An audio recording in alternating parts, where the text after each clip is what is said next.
Hi friends, good morning. Today my breakfast preparation. చూడండి, ఏంటిది?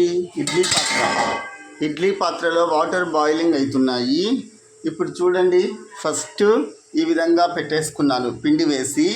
చూడండి, ఒక్కొక్కటి లోపల దించేస్తా.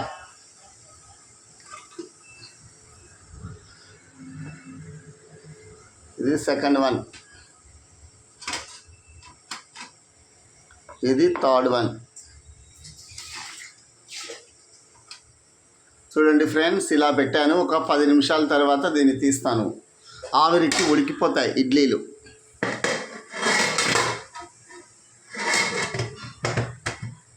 అదేవిధంగా ఎర్రగడ్డ, పచ్చిమిరపకాయలు, టమోటాలు, ఉప్పేసి చట్నీ వేసుకుంటాము. నీళ్ళల్లో ఉడకబెట్టి కొంచెం ఆ నీళ్ళన్నీ ఎవాపరేట్ అయిపోయినాక కొంచెం నూనె వేసి బాగా టమాటా పండ్లు, ఎర్రగడ్డలు, పచ్చిమిరపకాయలు మగ్గబెట్టుకొని, ఇది రాయలసీమ స్టైల్ అండి పచ్చడి. నూనె ఏం పెద్దగా వేరు. ఉప్పు వేసుకొని మిక్సీ కొట్టుకుంటాం ఇడ్లీలకి. బాగుంటుంది నోరు బాగలేని వాళ్ళకు. ఫ్రెండ్స్, ఈరోజు మాది అది. మీరేం తిన్నారో కామెంట్ బాక్స్లో పెట్టండి ఫ్రెండ్స్. బాయ్, ఉంటాను.